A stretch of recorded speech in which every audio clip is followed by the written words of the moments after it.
What is excess return?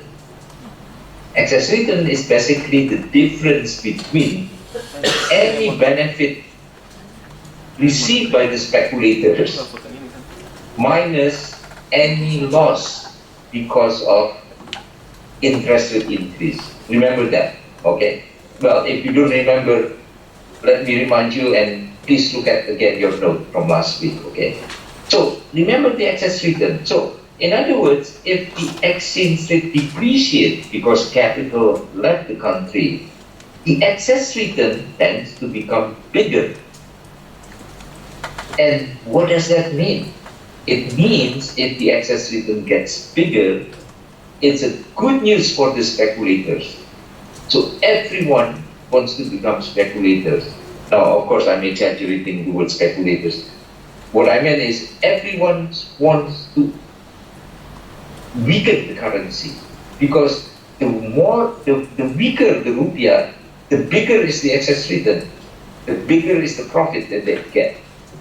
Okay?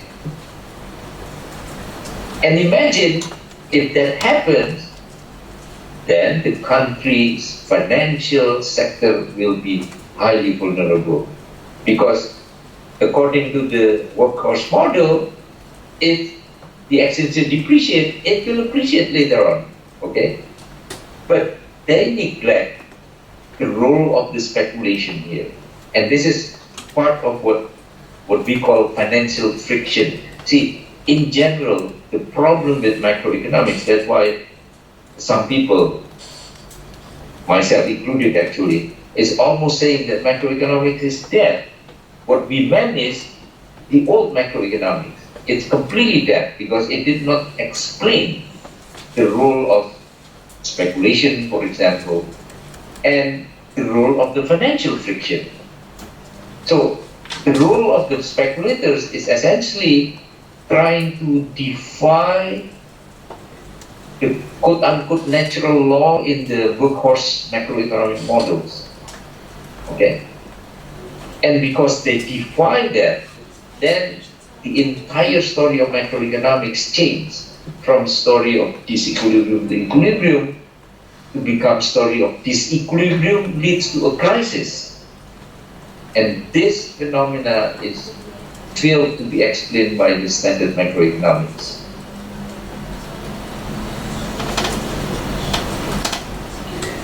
Now, of course, in reality, there is also a reaction from the policymakers, right? Suppose that happens. So suppose speculators attack rupiah so that rupiah gets bigger. Again, by the way, this is not conceptual, it's not theoretical, it happened. It actually happened. The extreme case was, of course, in 1997 during the Asian crisis. But the most recent one is in 2013. You know, they call it taper tantrum phenomena. Essentially, rupiah gets bigger and bigger. So the reaction of the Bank Indonesia is raise the interest rate. So every time exchange rate tends to weaken, they try to increase the interest rate. Now, according to the UIP, that should stop the depreciation of the exchange rate. Before I continue, I want to make sure you understand about this. Does anybody has any doubt that if exchange rate depreciate and then interest rate is raised, it will stop the depreciation? Does anybody has a doubt about it?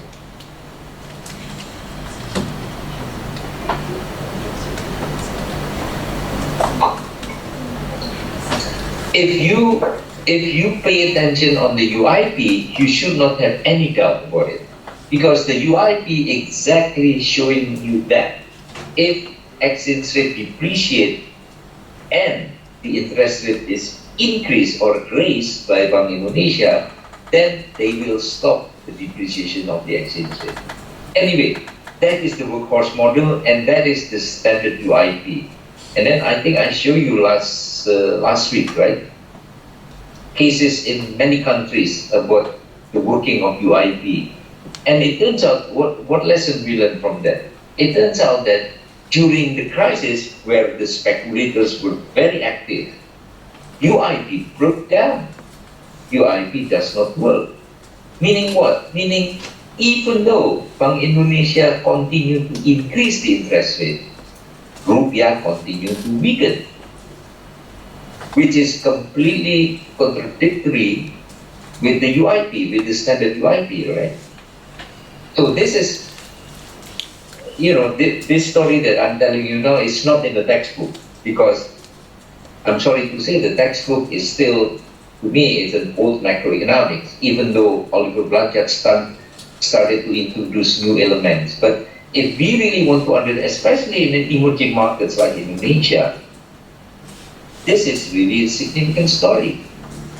The role of capital flows in the macroeconomics, especially with regards to the exchange rate.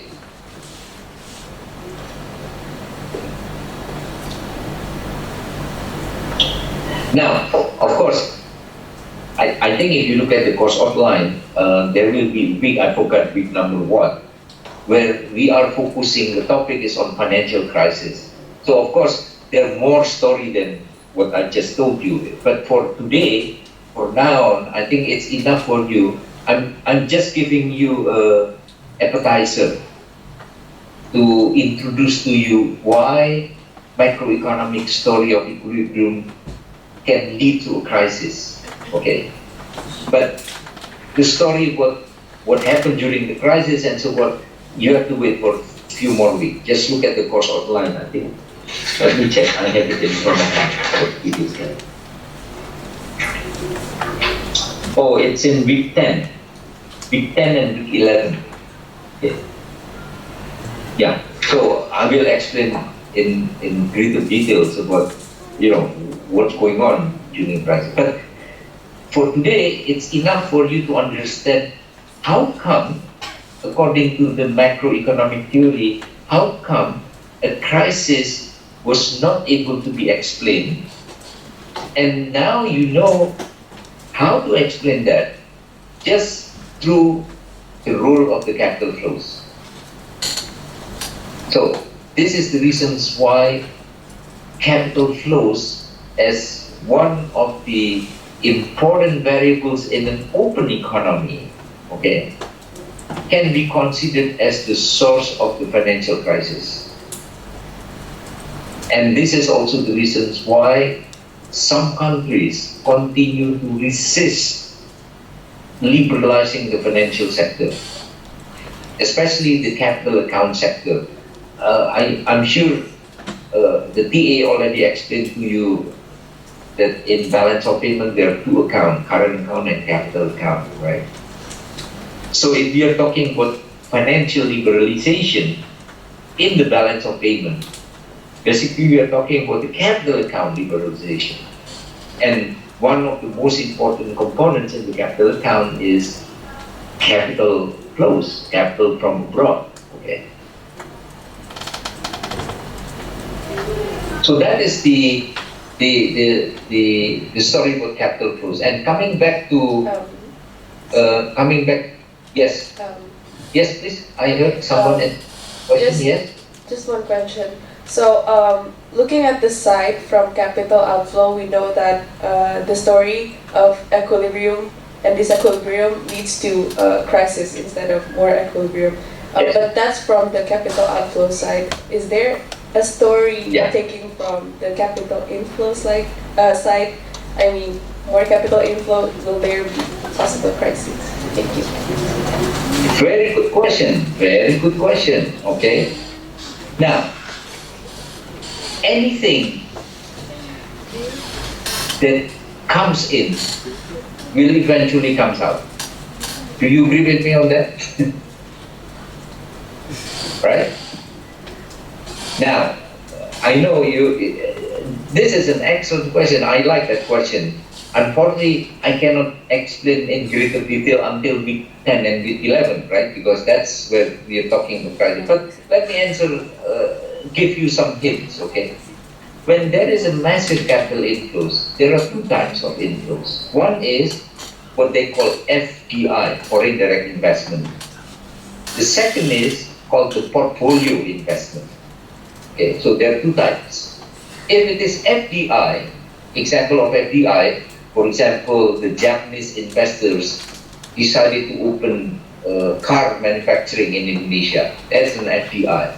Meaning what? Meaning they use the money to build a factory, to hire people, to produce car, to buy all the raw materials, and so on and so forth. Okay, so that means the capital is sunk there. That's why they of course they can always leave anytime, but the deterrence of leaving is very big. Okay, that means the motivation to leave Indonesia is very, very small, the motivation, because there's a sunk cost. Okay, if you build something, okay, it takes maybe 1 year.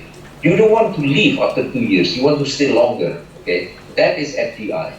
Whereas if it is portfolio investment, capital flows in the form of portfolio investment, that is the kind of capital flows that, now I'm exaggerating, okay, just to make it clear for you, that can come on Monday and then leaves on Wednesday.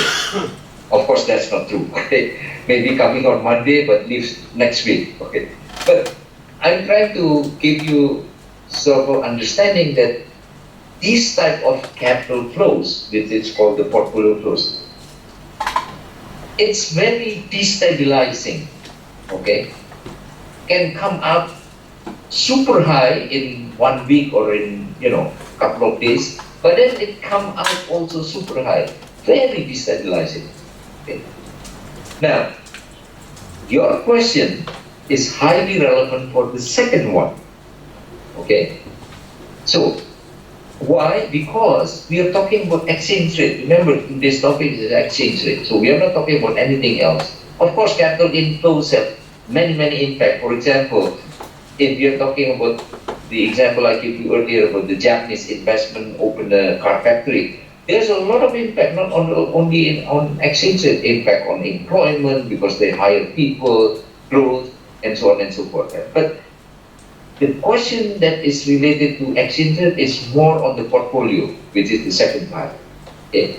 Now, that is the kind of capital inflows that can lead to outflow. Now, here is my point here, because your question, that's why I really like your question.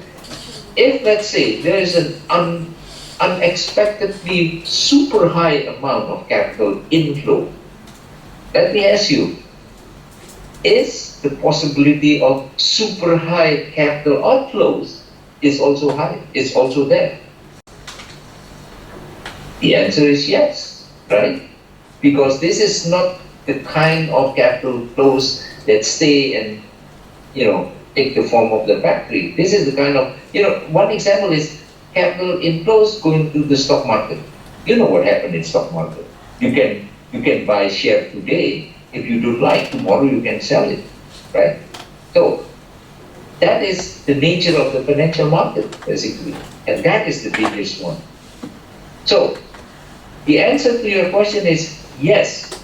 Even though capital inflow may strengthen your currency, but the risk, and that's why people like to use the term risk, the risk of capital outflow, that is reversal from inflow to outflow, is also there, which means the risk of financial crisis is also there.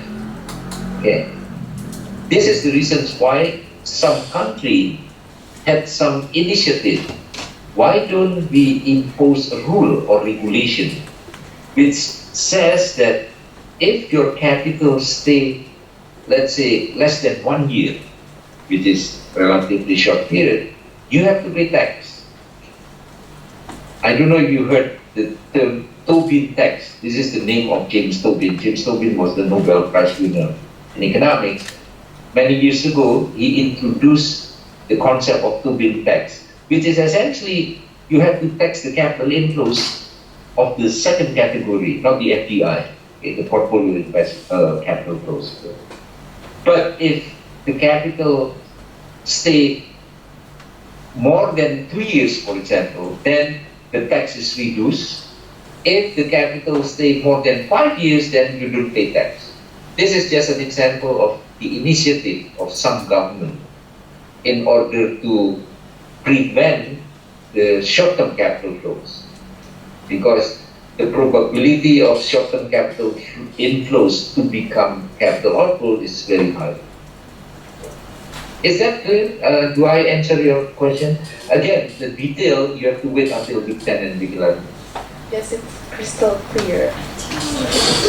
Good. I like the word crystal that you use. Okay, any other question?